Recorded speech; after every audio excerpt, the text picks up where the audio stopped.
Welcome to Boston, Greg. Thank you. So tell us a little bit about who you are and where you come from. I'm Greg Staffa from Minnesota.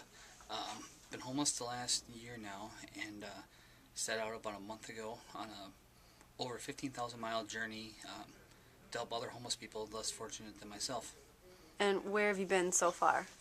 I've been the entire West Coast, down south. Now I'm heading up to Maine, and then the final leg through Kentucky, Illinois, and back to Minnesota.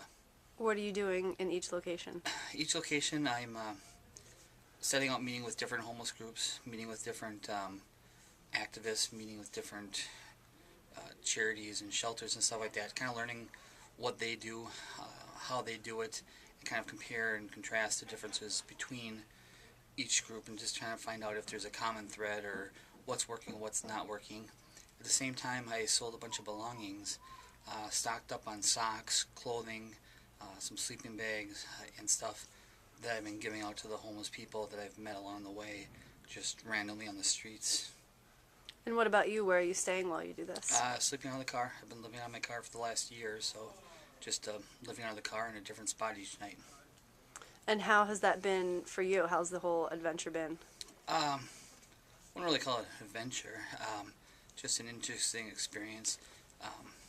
Makes you realize that even though you feel like you've kind of lost everything, there's always people that are hurting less or hurting more than you are, and it doesn't take much to kind of give a hand to the person that's right below you.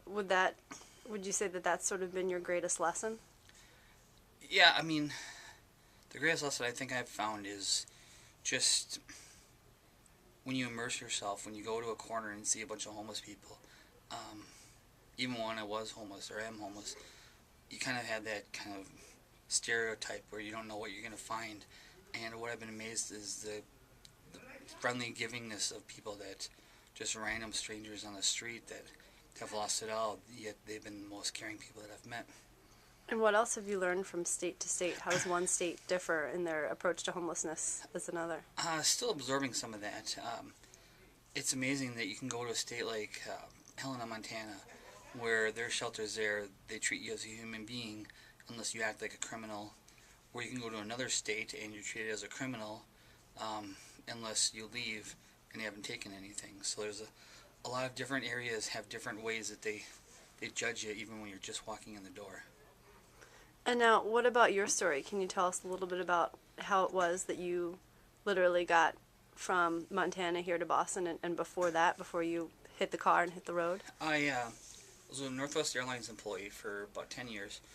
Got injured on the job and became a work comp dispute.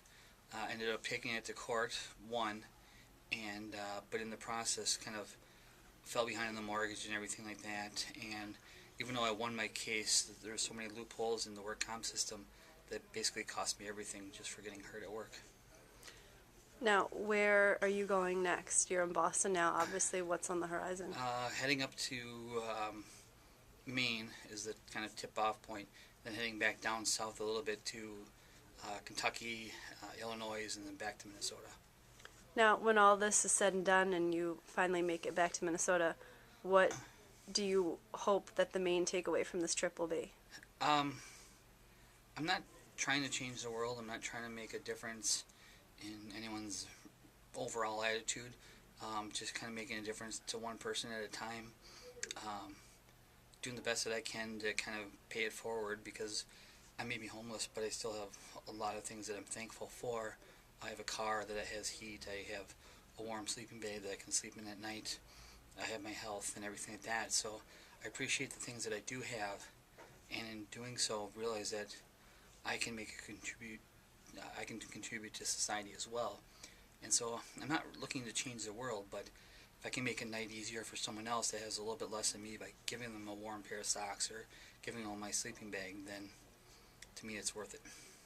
Now, you mentioned your sleeping bag, and the story that when you and I were talking earlier that touched me a lot was when you met someone on the road who didn't have a sleeping bag. Can you share that one anecdote with us? I use Twitter a lot, and there's a lot of homeless people that are on Twitter, and I was referred to meet a guy that was homeless in kind of the Idaho area, and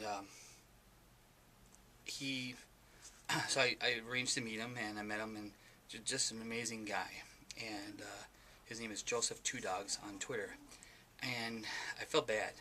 I mean, here's a guy that he had everything. He felt blessed, but I saw the blankets and stuff he had, and it just wasn't good enough for the weather that he was in.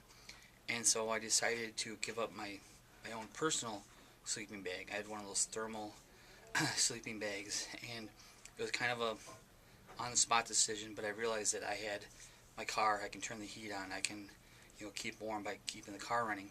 So I gave him my sleeping bag. Didn't tweet about it. Didn't make a production out of it. And I said, "Here, you need it more than me." The next morning, I got a tweet because I followed him, and he had mentioned that it snowed 4 inches that night, and he slept through it for the first time because he was so warm because of the sleeping bag that I gave him. So that right there kind of made my trip that I basically changed the person's sleeping pattern where, 4 inches of snow falling on you while you're living in the streets is not a fun thing, but for him to be able to sleep through it and be warm kind of made the whole trip right there worth it. Yeah, and that's just one person that you've met on the road. Yep, giving out socks, giving out United Way gave me about 100 shirts, and I got some other shirts and stuff that I'm just giving away clean socks and clean shirts too. Now, you and I were discussing earlier about how Twitter is such a great equalizer and a great way to share information and meet new people and stuff. So for those who are watching this right now who want to follow you and keep tabs on where you are, how can they do that? They can follow me at Staffa Road Trip. That's STAFFA Road Trip. Great. Well, thank you so much, Greg. We're honored to meet you, and thanks for coming to Boston. Thank you.